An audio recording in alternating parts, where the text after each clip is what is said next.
সন্তান মায়ের পেটে আসবে তখন 9 মাস 10 দিন এই সন্তান কার থেকে খাদ্য গ্রহণ করে জানেন? মা থেকে খাদ্য গ্রহণ করে। জন্মের পর যে নাড়িটা কেটে দেওয়া হয়, ওই নাড়ি নাভির সাথে সংযুক্ত থাকে, ওটার মাধ্যমে আল্লাহ সুবহানাহু ওয়া তাআলা 9 মাস 10 দিন তার রিজিকের ব্যবস্থা করেন। এটা পৃথিবী পরিচালনায় আল্লাহর নীতি। এই জন্য ওই সময় মেয়েদের কোনো হায়েজ হয় না, ওই সময় মেয়েদের কোনো ঋতু হয় না, বন্ধ থাকে। এটা আল্লাহর নিয়ম, আল্লাহ করে দিয়েছেন এইভাবে। তো ওই 9 মাস 10 দিন যদি কোনো মা সালাত আদায় না করে, কোরআন তেলাওয়াত না করে, টিভি সিরিয়াল নিয়ে ব্যস্ত থাকে, বেহায়াপনা বেলেল্লাপনা নিয়ে ব্যস্ত থাকে, পরকীয়ায় ব্যস্ত থাকে, পাশের বাড়ির ভাবির সাথে ঝগড়ায় ব্যস্ত থাকে, গল্প গুজবে ব্যস্ত থাকে, তো তার প্রত্যেকটা কুকর্মের প্রভাব তার ওই নিষ্পাপ শিশুর উপর পড়বে।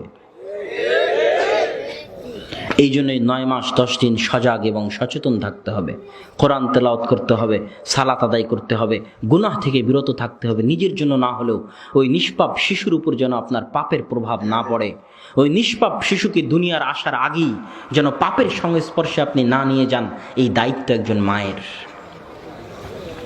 সম্মানিত উপস্থিতি, যখন সন্তান দুনিয়াতে ভূমিষ্ঠ হলো তখন রাসূল সাল্লাল্লাহু আলাইহি ওয়াসাল্লাম বলতেছেন, আযানা রাসূলুল্লাহ সাল্লাল্লাহু আলাইহি ওয়াসাল্লাম ফি উযুনিল হাসান হিনা ওয়ালাদাতহু ফাতিমা। যখন হাসান ফাতেমার পেট থেকে দুনিয়াতে আসলো, ভূমিষ্ঠ হলো, তখন রাসূল সাল্লাল্লাহু আলাইহি ওয়াসাল্লাম তার কানে আজান দিলেন। তো দুনিয়াতে আসার পরে সর্বপ্রথম যে বাক্য ওই ছোট্ট শিশুর কানে যেতে হবে সেটা হচ্ছে আল্লাহর মহত্ব, আল্লাহর বড়ত্ব, আল্লাহর কালেমায়ে শাহাদা, আল্লাহর কালেমায়ে তাইয়্যিবাহ বাক্য যেন তার কানে পৃথিবীতে আসার পরে সর্বপ্রথম আওয়াজটা যেন আল্লাহর সাথে সম্পৃক্ত আওয়াজ হয়। এই নিয়ম আল্লাহ এবং আল্লাহ রাসূল করে দিয়েছেন। একটা ছোট্ট শিশুকে নিয়ে ইসলামের কত পরিকল্পনা আপনি কল্পনা করতে পারবেন না। আবু মুসা আশআরী রাদিয়াল্লাহু তাআলা আনহু বলছেন, যখন আমার সন্তান হলো, আতাইতু বিহি রাসূলুল্লাহ সাল্লাল্লাহু আলাইহি ওয়াসাল্লাম, আমি আমার সন্তানকে নিয়ে আল্লাহর রাসূলের দরবারে আসলাম। রাসূল সাল্লাল্লাহু আলাইহি ওয়াসাল্লাম দাআ লাহু বিল বারাকাহ, আল্লাহ রাসূল তার জন্য বরকতের দোয়া করে দিলেন। ওয়াসাম্মা লাহু ইব্রাহিম, আল্লাহ রাসূল তার নাম রাখলেন ইব্রাহিম।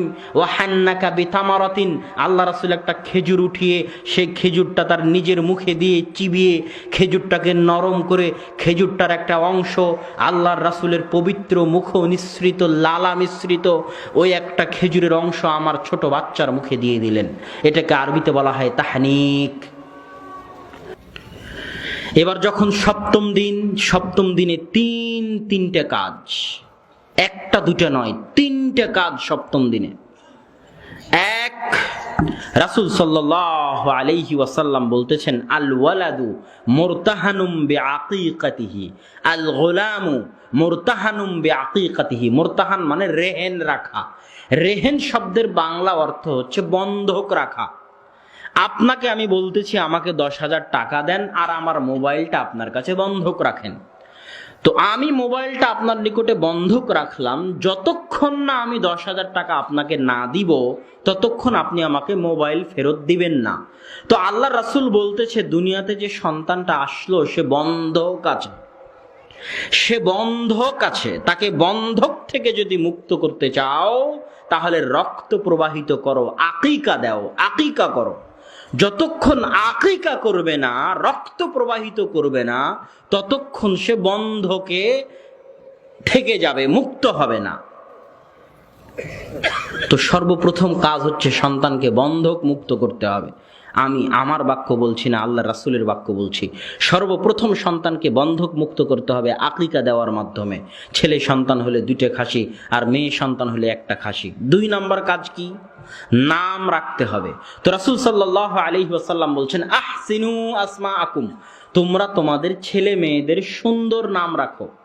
কেন সুন্দর নাম রাখতে হবে? সুন্দর নাম রাখার উপকারিতা কি? সুন্দর নাম রাখার দরকারই বা কি? আমি লিটন রাখলাম, নীল রাখলাম, আকাশ রাখলাম, গাছের পাতা রাখলাম, সবুজ রাখলাম, যা ইচ্ছা রাখলাম, সুন্দর রাখার প্রয়োজনটা কি? প্রয়োজন হচ্ছে ইসলামে কুলক্ষণ শিরিক, কিন্তু ইসলামে সুলক্ষণ জায়েজ। একটা কথা মনে রাখবেন, ইসলামে কুলক্ষণ শিরিক বাড়ি থেকে বের হলেন, একটা দুর্ঘটনা ঘটে গেল, বললেন আজকের দিনটাই মনে হয় খারাপ। এটা কুলক্ষণ, এটা শিরিক। আপনি কুলক্ষণ গ্রহণ করতে পারবেন না। রাস্তা দিয়ে অতিক্রম করছিলেন, বিড়াল রাস্তা অতিক্রম করে গেল আপনার সামনে দিয়ে, গাড়ির সামনে দিয়ে, আপনি ভাবলেন সামনে হয়তো বিপদ আসতেছে। এটা কুলক্ষণ গ্রহণ করা। কুলক্ষণ গ্রহণ করা ইসলামে শিরিক। কথা কি বুঝতে পারছেন? আর সুলক্ষণ গ্রহণ করা ইসলামে জায়েজ।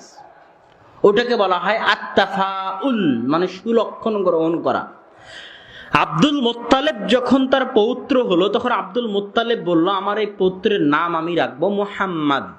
মুহাম্মদ শব্দের অর্থ প্রশংসিত, যাতে আমি এই সুলক্ষণ গ্রহণ করতে পারি যা আমার এই সুন্দর নামের প্রভাব যেন বাস্তবে আমার সন্তানের উপর পড়ে, এবং আমার সন্তান যেন সত্যি একটি প্রশংসিত সন্তান হতে পারে।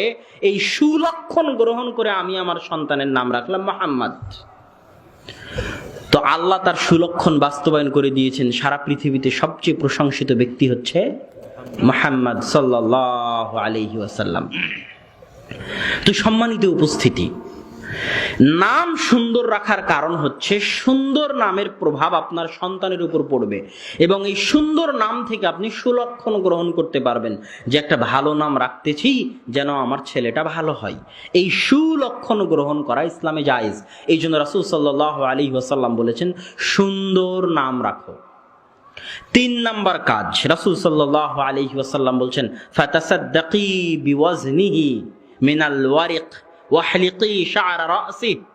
তুমি তার মাথার চুলগুলো কাটো 7 দিনের দিন।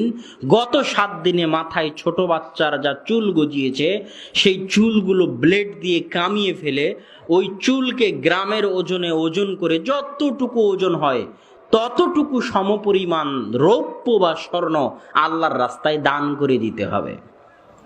এটা হলো 3য় কাজ। 7ম দিন আকিকা করা, সুন্দর নাম রাখা, এবং 7 দিনে মাথায় যা চুল গজিয়েছে সেই চুলকে কামিয়ে তার সমপরিমাণ স্বর্ণ বা রৌপ্য আল্লাহর রাস্তায় দান করা।